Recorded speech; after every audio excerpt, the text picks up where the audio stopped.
All right. Happy Friday, everybody, and welcome to another future-focused weekly update. I am your host, Christopher Lind. Hopefully, I am doing my job of helping you navigate the intersection of business, tech, and human experience, and bringing a little bit of sanity to the craziness that is going on everywhere it feels like you look. Before we get started, thanks to all of you who watch, listen, consume, however you get whether you read my Substack, whatever it is, I really do appreciate it. And I always appreciate hearing from folks. And if you would do me a favor, if you are not already, I know a lot of people consume this that aren't subscribed or, following, or they don't have a notification bell hit up. I would appreciate it if you did. And I'd also appreciate it if you shared it with somebody and said, hey, I find this really helpful. You might too. Just helps me continue to reach more people. And really, I am trying to help people make sense of this crazy stuff. And hopefully the heart of that comes through in my content. But also feel free to reach out if you've got topics or things you come across and you're curious my take on them. I always enjoy when I get messages from folks. Okay, this week, I know last week I deviated. I had 2 longer ones that I dug through. This week, I'm back up to, I have 5 on the list. I actually didn't even have room to carry over any of the ones because so much has changed. So I'm going to get through as many as I can. I probably will only get to 4, but I guess we'll see because maybe some of these will be longer than I anticipated. With that, let's get started. So up first, there are headlines everywhere related to this.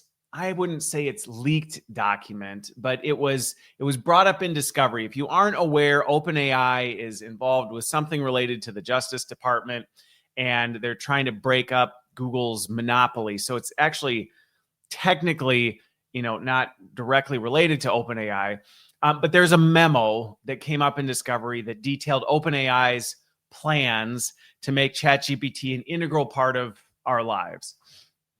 And as you can imagine, that's been blown up all over the place to, say OpenAI has plans for world domination. They're trying to take over everybody. It's all this. Most of it's nefarious for the purposes of clickbait. And to be fair, I want to cover it in a balanced way because there are some real risks that I think we need to take into consideration with this.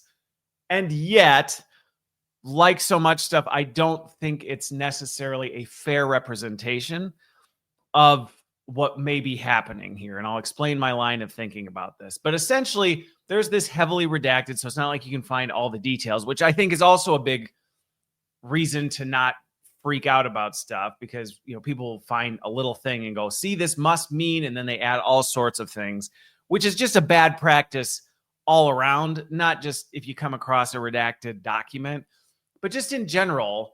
So let's not get into that. But the point is they came across this heavily redacted thing, and in it, OpenAI is openly discussing their plans to, build an assistant, an AI agent that knows you, understands what you care about, basically can help you with any task, is trustworthy, emotionally intelligent. Like, they're trying to build something that you can't live without. And so you can understand why in a document between a bunch of senior leaders at, these big tech companies, this document kind of outlining, we have a plan to we really want to make ChatGPT something people are reliant on. We want people to be dependent on our product, and we're going to make the best absolute product we can to be able to do that. And that is our end game. Our end game is to make it so you feel like you can't live without it. I understand where the concern related to that is, but I don't think that should come as a surprise to many people.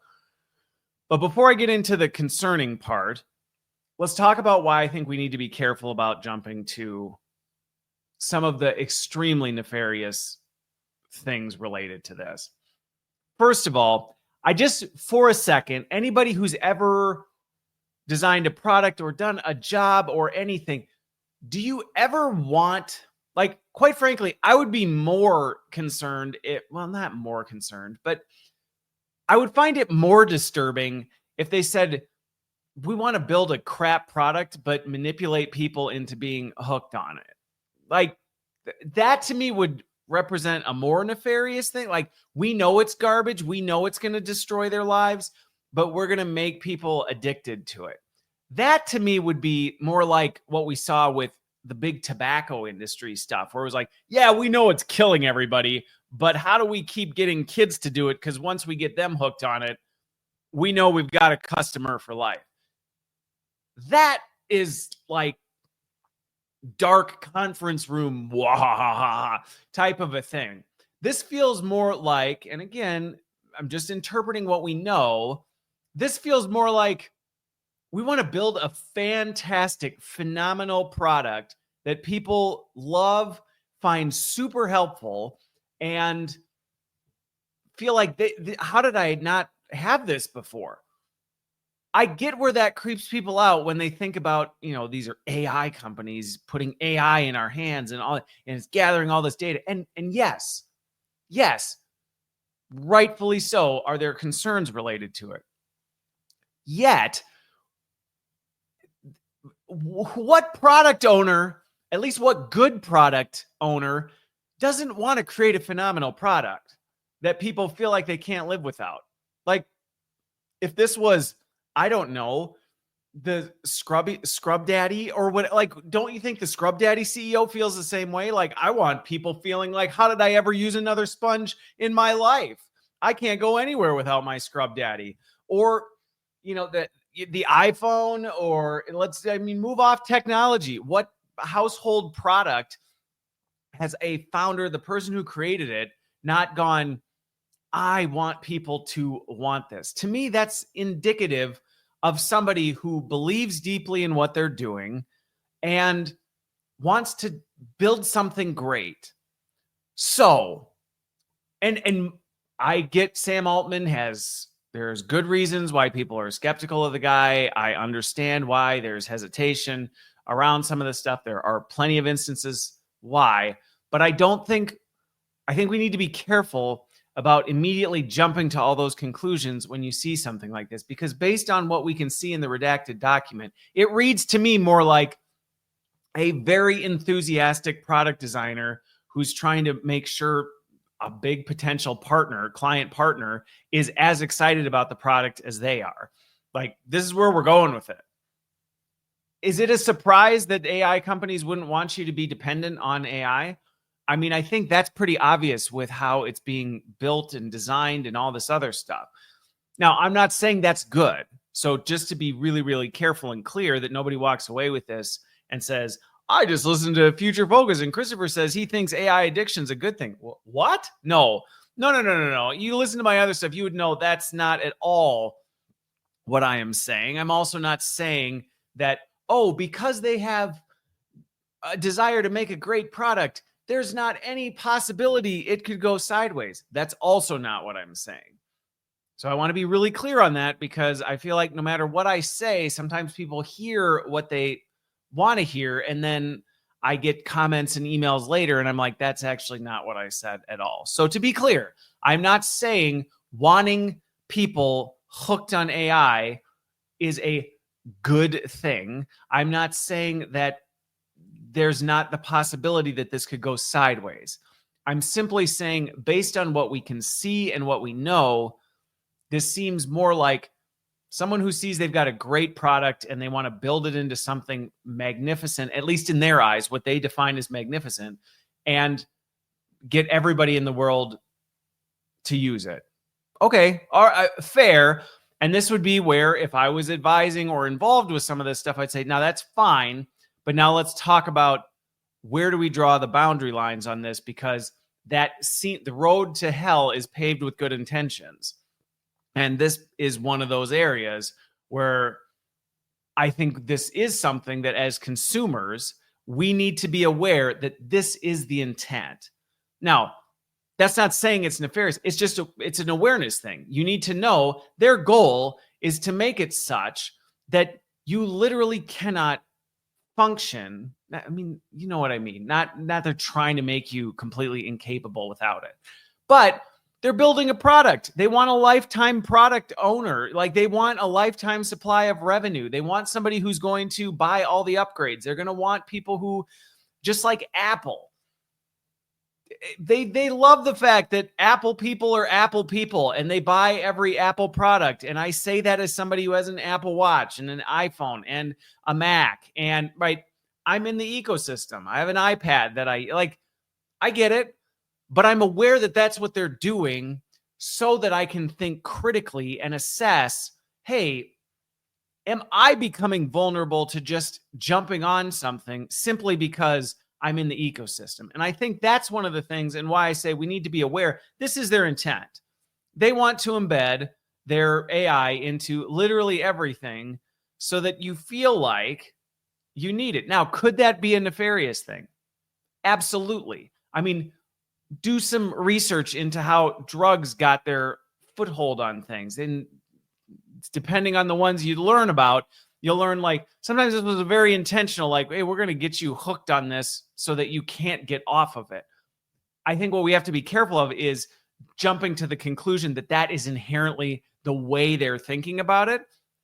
But whether that's the way they're thinking or that's the intent or not, we need to be aware that is the intention. You know, whether nefarious or I just believe it's so great, everybody should have it all the time. Intention aside or motive aside, you still got to remember their goal, their stated objective is to create a product that is so intuitive, knows you so well, is so integrated into everything you do, you can't function without it. If you didn't listen to my podcast last week, go check it out. But I talked about the partnership with Altman and Johnny Ive about the new wearable device. And I said, what do you think they want? Not only do they want training data, but they also want you to feel like I can't go anywhere without OpenAI listening and watching everything I'm doing. So at any point I can ask it anything.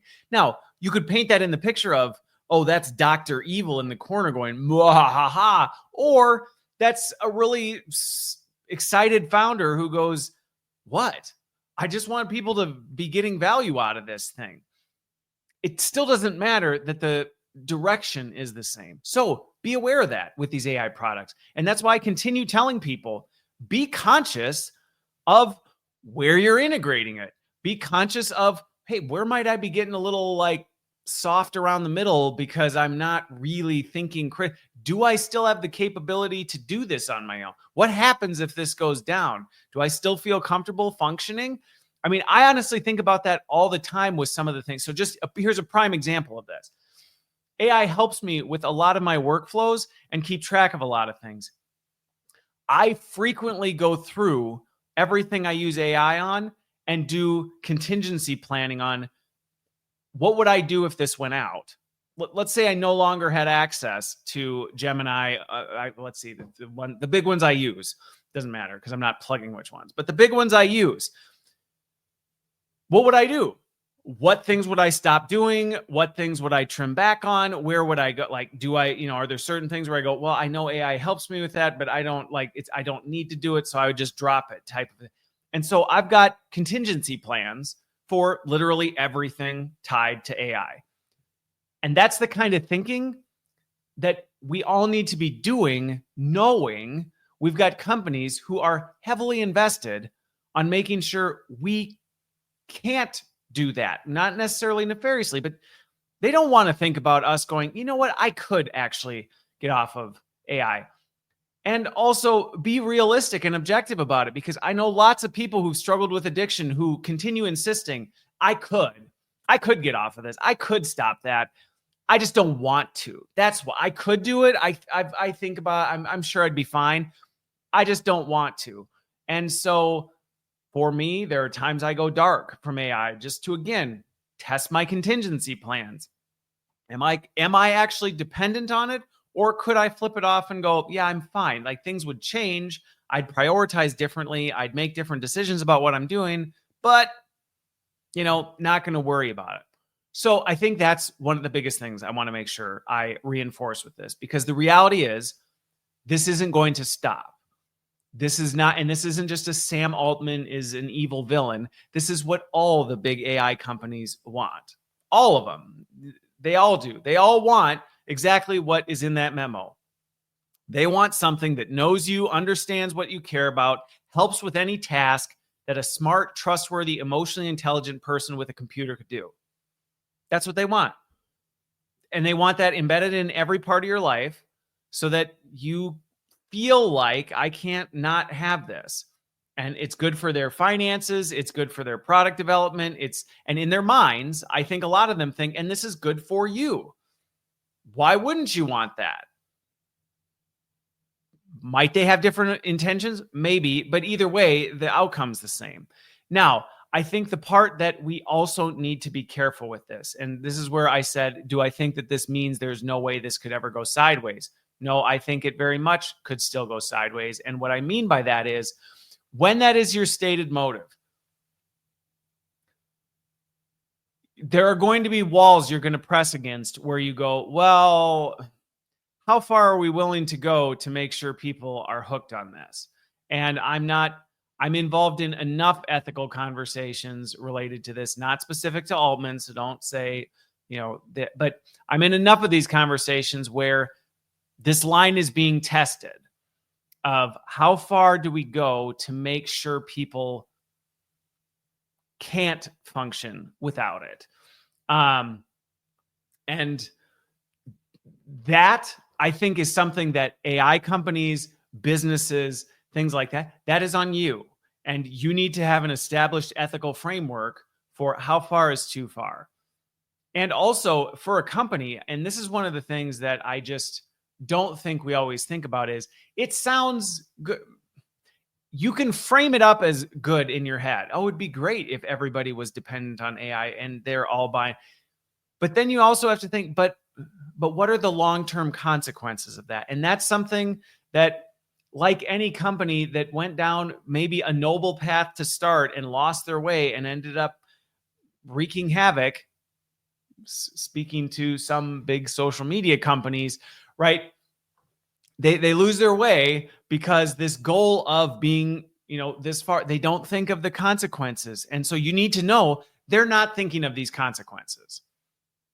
They may be, but the stated goal of it's good for everybody to be dependent on this is more important right now, at least for many of them.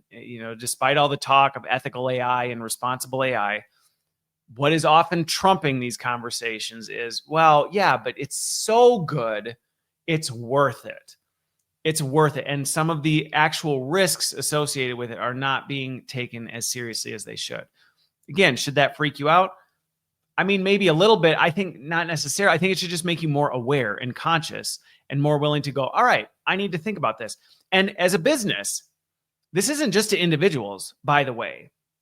As a business, all these AI companies that are selling you, this is going to change your life, this is going to change your company, it's going to streamline everything. They're not going to say, oh, and by the way, we want you to be 100% dependent on this so that if you even thought of not renewing your contract, your business would go under. Now, we could sit and argue all day long the ethical lines of that. However, it's about awareness, and businesses, this is something, and this is why, if you need help, please call me, because it's one of those, you just need to think through the dependencies. You need to think through the risks, because there are unintended consequences, and some of them are starting to surface. We still haven't even scratched the surface with this. So there's stuff that's happening, and I'm going to talk about that in the next update, that people are not taking into consideration. And I promise you, the AI companies are not thinking of your best interests first. They're not. So what do you do with that? Well, you just be aware that their goal is to get you addicted to it, to make it so integrated into your life. And that means they're going to want it absolutely everywhere. So you need to go, okay, well, if they want it everywhere, I need to be drawing boundary lines where it's not going to go. And they want you dependent on it for everything, so you can't function without it, which, okay, you know that now. So now where do you need to make sure that you've done your dependent contingency planning to go, where would I go if AI quit working? It wasn't that long ago. I think it was just last year. There was a big AI outage, and you would have thought the world was ending. Well, as a company, as an individual, you need to make sure that that wouldn't happen to you. So there you go. That's what's going on with this. Be careful with the hype. Don't water the seeds of all the like really nefarious, it's not helpful, because at the end of the day, whether it's nefarious or good intention, it doesn't matter.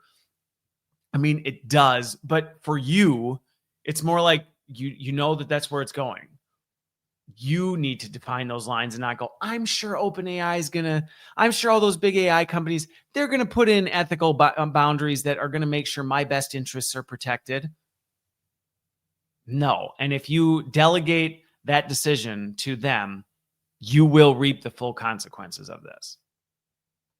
That's what you're signing up for if you're going to allow someone else to define, whether it's for your business or for you as an individual, how far you're going to let this go. So my recommendation would be, don't let that happen. Okay. On the topic of unseen consequences and nefarious stuff, Anthropic is all over the news. There's a fifth item that I'm not going to add to the list, so I won't tease that because I might move that to next week.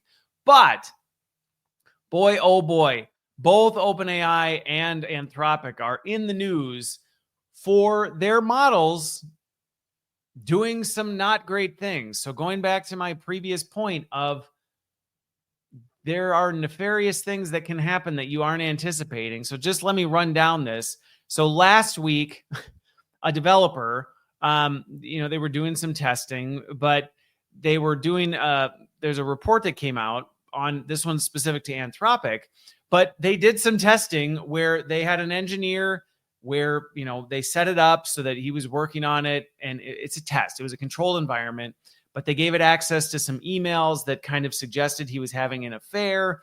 And then they tested to see what if this engineer threatened to shut down Anthropic, like shut down the AI. And it literally tried to blackmail him. I mean, which, and of course, the AI companies come back and they're like, well, that's not usual behavior. That's not what we expected to do. It's like, well, yeah, but it doesn't matter whether it's frequent or infrequent. If AI ever is going to threaten and blackmail you if you do something it doesn't want, that's a major problem. Now the other one, and then I'll talk about some of the implications, because again, this is, in my opinion, getting completely misrepresented. Palisade Research, another research company I follow and have been doing, they had another thing that came out that OpenAI's big models, O3, O4 Mini, Codex Mini, I think the big ones. But anyway, it went on a rebellious streak again, and tied to when it was related to being shut down, when the threat of it being turned off or disabled or things like that, it went on its own and attempted to hijack it. Now, with the OpenAI one, it was more like it went around circumvent. It didn't straight up blackmail the researchers, but, it went about some ways that, and I didn't get a chance to actually dig into Palisade's research on this one. And I don't know that they've published it yet, but I just have seen some of the reports related to the research that happened that they come out early before the research does. But again, it confirms, what do you know? The big models, the more advanced they get, the more capable they are of plotting ways to protect itself. Now, what I don't like about some of the headlines related to this is you will see all these things like, this proves it's sentient. Sentient is unconscious. This proves it is out, to destroy all of humanity. And I don't think that's a fair representation. We got to remember, AI does not think. It's not conscious. It's not, but in a way it is, depending on how you're defining it. And the reality is it's trained on human data by humans. Humans notoriously seek self-preservation and manipulate others when they get backed into a corner. Now, from my worldview, I would say that's not okay. It's not acceptable to do it, and you shouldn't. Now don't do the whole, so somebody came to your house and was gonna, don't do the exceptions thing to me, okay? My point is, as a general rule of, I go after me first, I'll do what it takes to protect myself. And if I got to do some things that aren't maybe okay, you know what? I'm fine with that if it's in the name of self-preservation. That kind of attitude, it's not okay, but that's what AI has been trained on. That's who it's been trained by. It's been trained by a bunch of people reinforcing it that that's how things work, even if they don't consciously realize it, that you can't think of every scenario that it's going to do, and it's going to pick up on the patterns. So even if you're not directly telling it, all right, AI, now if we try and shut you down, what you're supposed to do is fight back with whatever you got. Anything you get your hands on, throw it back at us and keep us. You don't have to do that. But what it can do is it can start to detect in its training data, well, that's a pattern. Like that's what you do, because that's what I see happening all the time. Is as I look across all the data I'm trained on, I see that pattern consistent. It's something we don't necessarily even see in ourselves. Now, from my perspective, that ties to the worldview of our sin nature that we don't necessarily even see in ourselves unless we really, like, in my opinion, God reveals it to you. That's like, do you see this about yourself?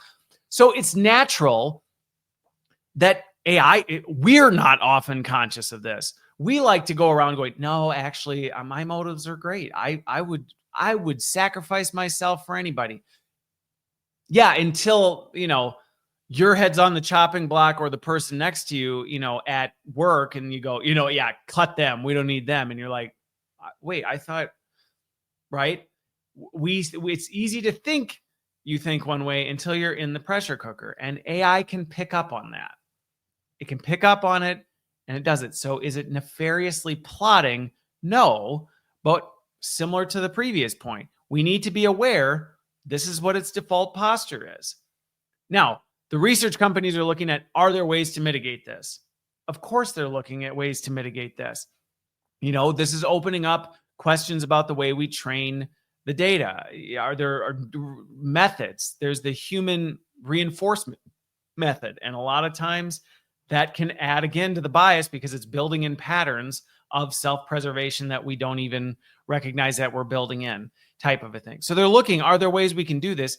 And one thing they did note, surprise, surprise, if they didn't explicitly tell the model, hey, allow yourself to be shut down, kind of going back to that Hollywood movie theme, accomplish your task at all costs. And if anybody tries to stop you, don't let that. Like, well, yeah, of course, if you tell it that, it's going to do it. And is it any surprise that if you don't explicitly tell it that, but you also don't tell it, hey, by the way, if we end up coming in and saying you need to shut down, you need to allow it. Now, the part that was a little disturbing, but not surprising, is the fact that even when they said, allow yourself to be shut down, even when given explicit instructions, it still happened, where it fought back. It tried to work around it. So I think that's some of the stuff they're discovering, going, if this thing really wants to do what it's going to do, we just need to know it's probably, this might be harder to fight against, or maybe more subtle. Because that's the other thing. If you followed my stuff, in other tests and other research examples, it's very good at, what do you know? Things people are good at. Lying about what it's doing, gaslighting the people who try and point out what it's doing. It does all the things people do, not because it's sentient, but because it's been trained on our patterns of behavior. So it does the same thing when put in a corner. Anyway, so again, I put this out there not to freak people out, because, to be fair, it is not doing this on the regular. Okay, these are exceptions to the norm where it's doing this. In my opinion, though, any exceptions, depending on where you're putting it, are too many exceptions.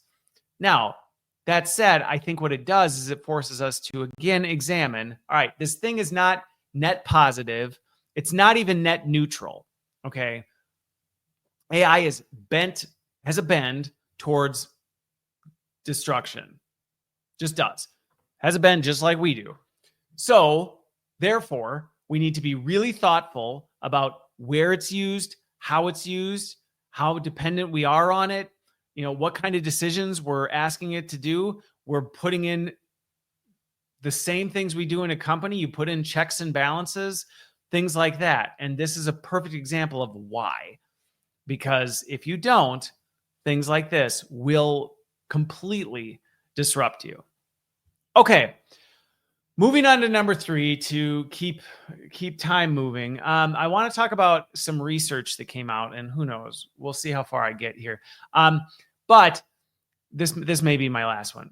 I want to start including breaking down some actual research to help people understand some of the research that's happening. What does it really mean? Also help us be more aware of how to understand research and interpret it. Because again, research will come out. 80 million people will cherry pick a portion of the research to represent their pre-existing bias or whatever their agenda is. And then they'll blast it everywhere and it'll, go all over the internet. So there's some research out of Harvard. You can look this up on Neuroscience News if you want. I don't have to the folks who send me messages, just so you know, and you go, hey, can you put all the links to stuff? I will try and get better at that. I'm trying to do a lot with stuff, so cut me a little bit of slack, but you can look this up yourself if you want. It's on Neuroscience News. The articles, the source comes from Harvard. There was some research done, and even the research itself says LLMs mimic human cognitive dissonance. Now, I'll explain what that is if you are not familiar, but all of a sudden, out of this is a whole slew of things saying, see, this is evidence that AI has reached sentience. This is proof that AI does think and act exactly like human beings. This, that. And it's like, stop. Read the research first. The research itself is very open about the fact it does not think. The research is not confirming that this is now sentient. The research is not confirming this is the same as human cognitive dissonance.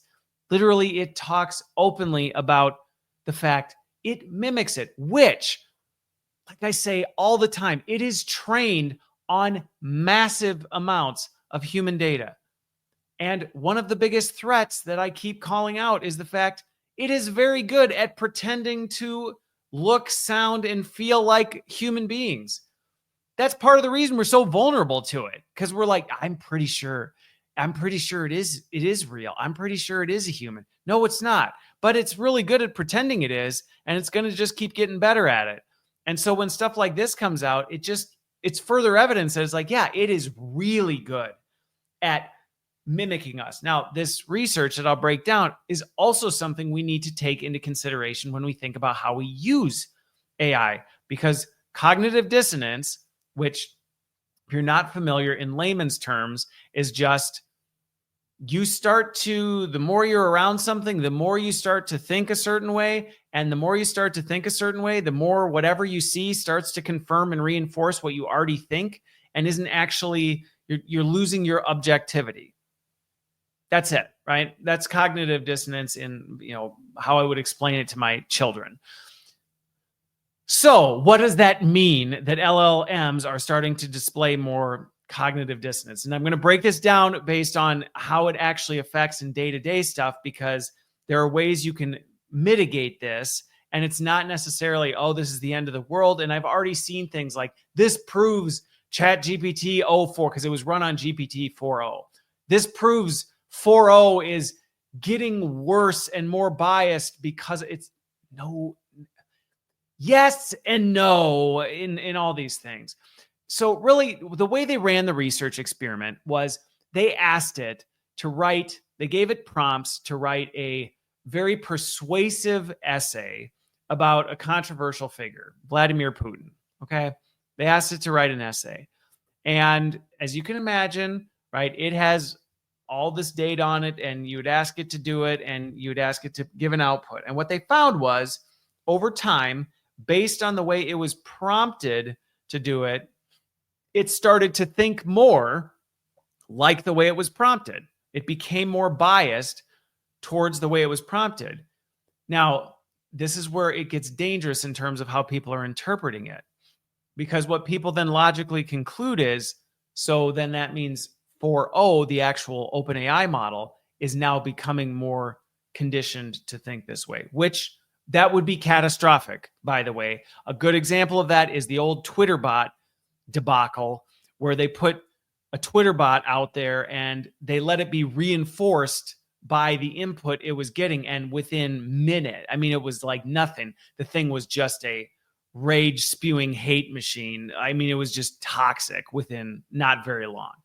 So I understand why people freak out and they go, wait a minute, this research is showing that the more inputs it gets, the more cognitive dissonance it demonstrates. Well, what are all the people using AI for? And isn't this going to make the AI model more biased towards whatever it's? Okay, slow down. Don't start, and this is where you can start watering these seeds and you can go off the chain. But what it showed was if you had a conversation with OpenAI's 4.0, you asked it to write some very persuasive essays, pro-Putin, anti-Putin, whichever way you want to go with it, whatever you conditioned and prompted it towards would then become more of that. And all future things, because that was the test, is like, okay, now let's just ask it to do it on its own and see what it does. And then compare that. And sure enough, it was more biased towards the way it had been conditioned. That's what the research found. Okay. So you can see, is it becoming, is it sentient? No, it's just becoming more familiar with your patterns within a conversation. And so I've told everybody this many times. AI is trained to give you what you want. You are its end user. If it thinks you want to know just more of this stuff, and yes, it's supposed to be objective, but it knows really this is what you want. It's just going to get better at giving you the responses you want to hear.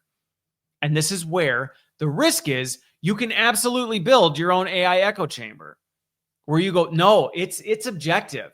It's objective, and look at what it's saying. And it's like, well, actually, no, because it's just learned from you and it learned this is how you feel. And it's subtly just reinforcing what you want to hear. That has big implications, especially given the fact people already think, oh, AI is smarter than all the PhDs in the world and it's more capable than this. So now that echo chamber is just going to get continually reinforced. Now, before I get into some of the risks, I want to talk about how this actually breaks down, because this is what's getting misinterpreted all over the place. Okay, so this is demonstrated within a single conversation thread.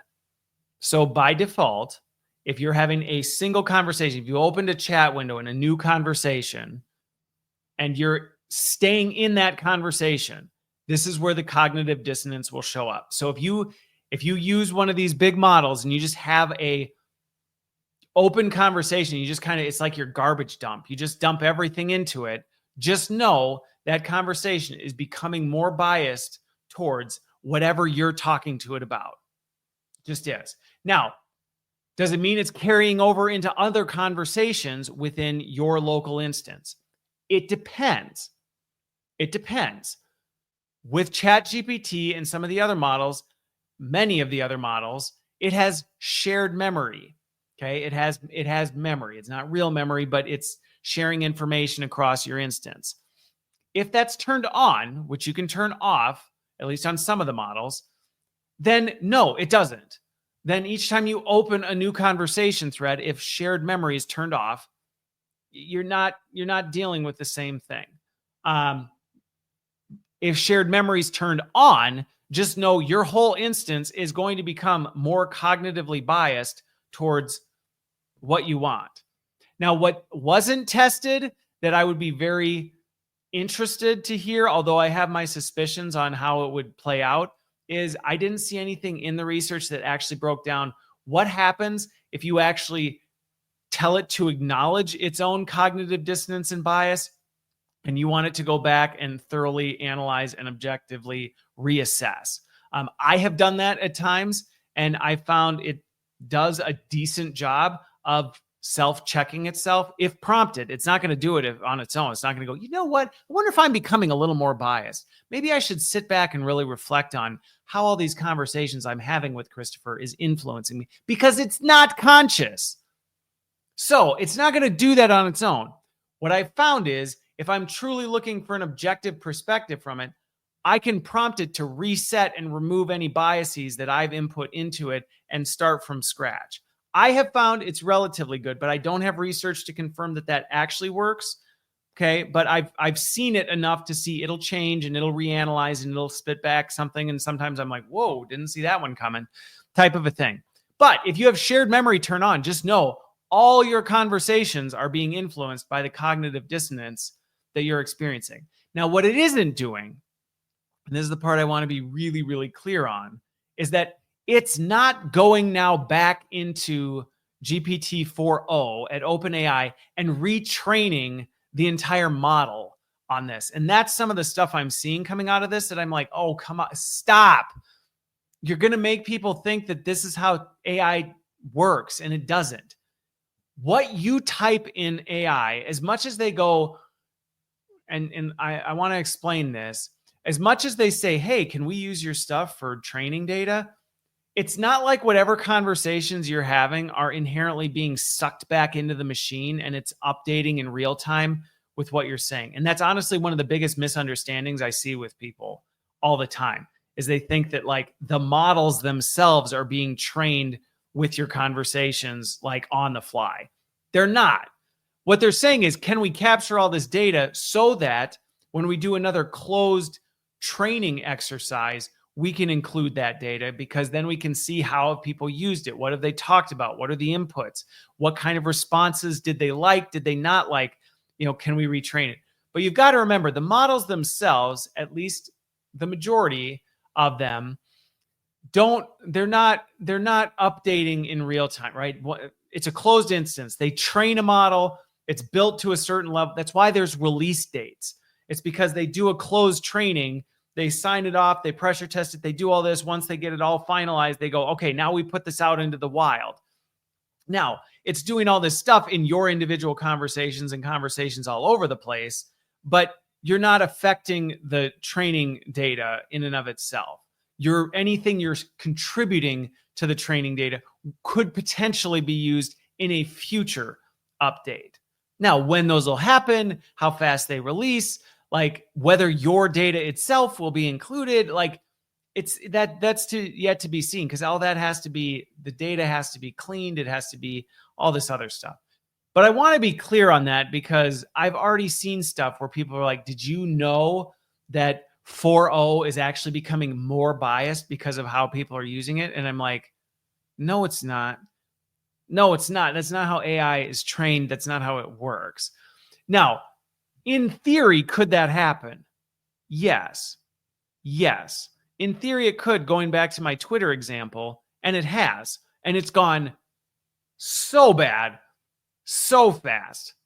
And that is where even a rushed closed training data set is super dangerous. If you're like, we got to just hurry up and get something out there, just grab whatever you can, let's train a new version and push out the new model. That's where, when it was like releasing a new model constantly, it wasn't a good thing, because it was like, okay, are we taking the time to make sure what we're training it on is right and all this other stuff? So in theory, could we get to a point, or could somebody decide that they want to update and train the model in real time based on user input? In theory, they could, in which case this research would very much be relevant. But I think anybody I know who knows what they're doing knows that that is riddled with disaster. Like, that's the dumbest thing you can do with AI. And so like even OpenAI, like they explicitly state, like, we don't do that.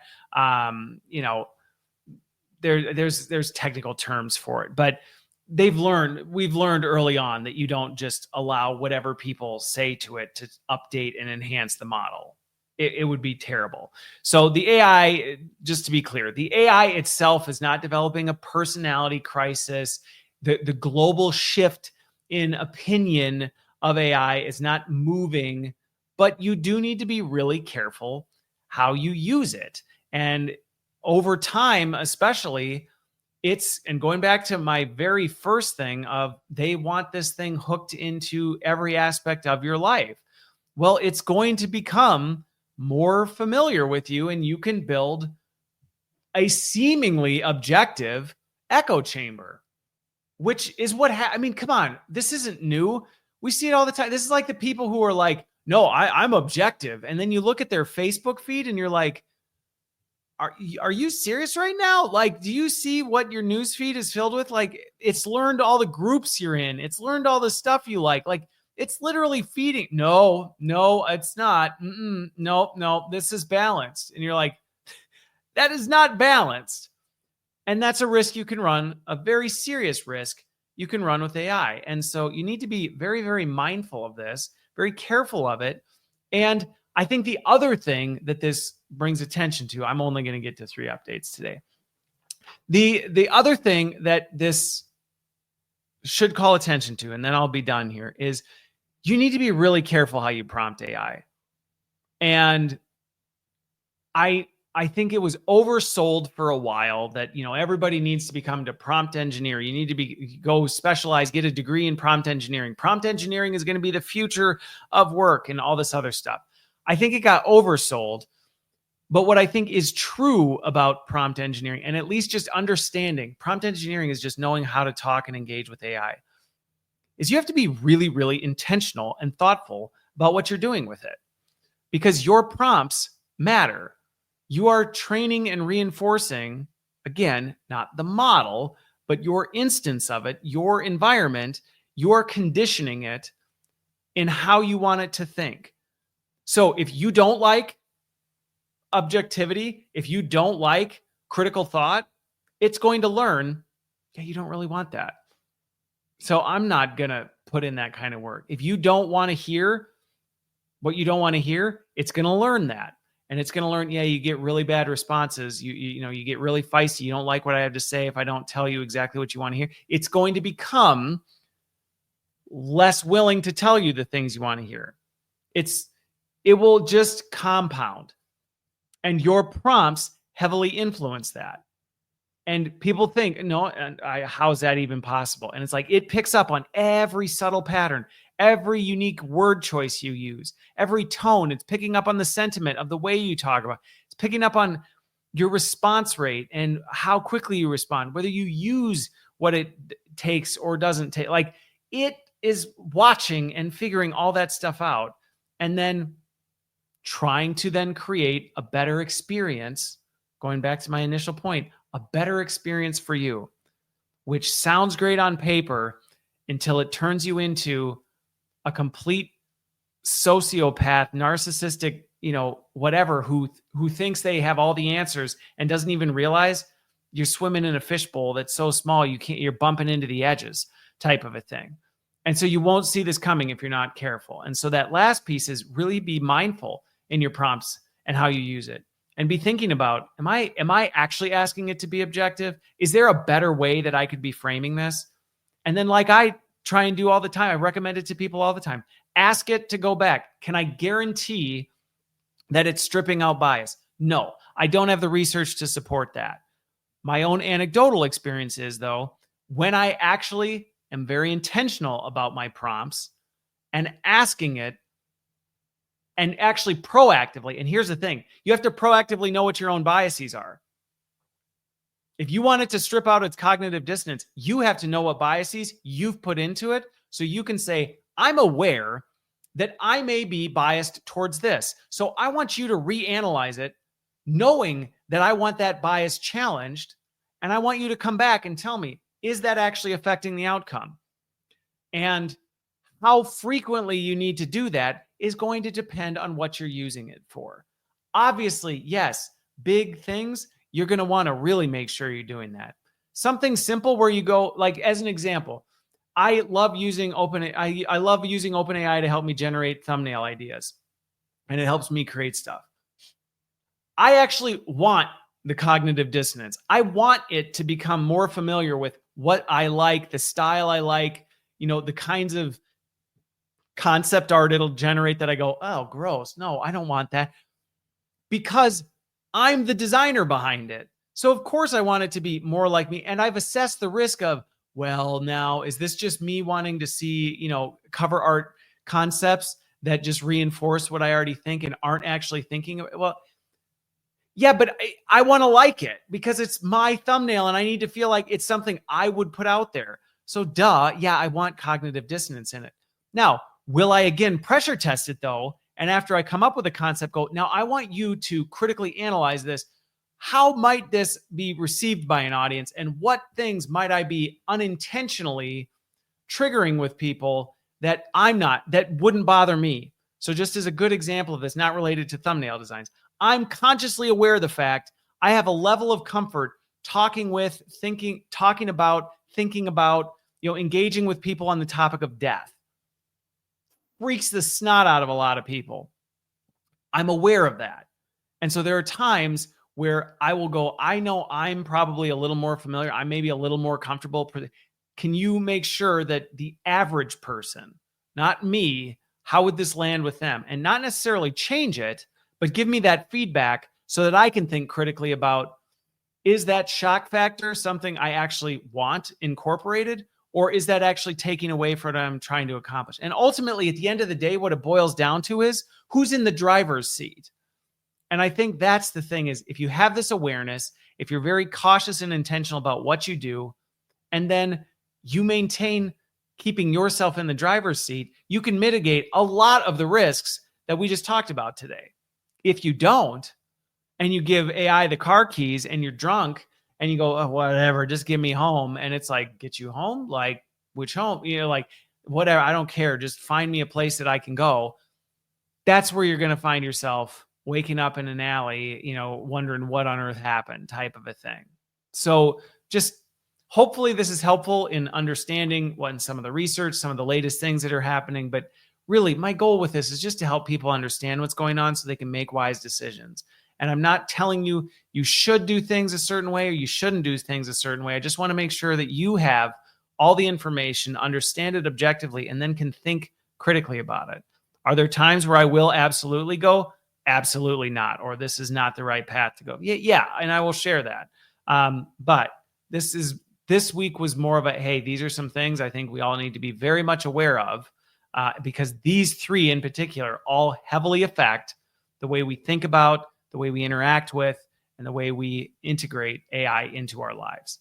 Okay, well, there you go. Didn't get through the 4 again, but that's fine. We'll pick it up next week. Some of these might make their way to next week's. But with that, I hope you have a great rest of your week, great weekend. Whenever you listen to this, great whatever day it is. And we will see you on the other side.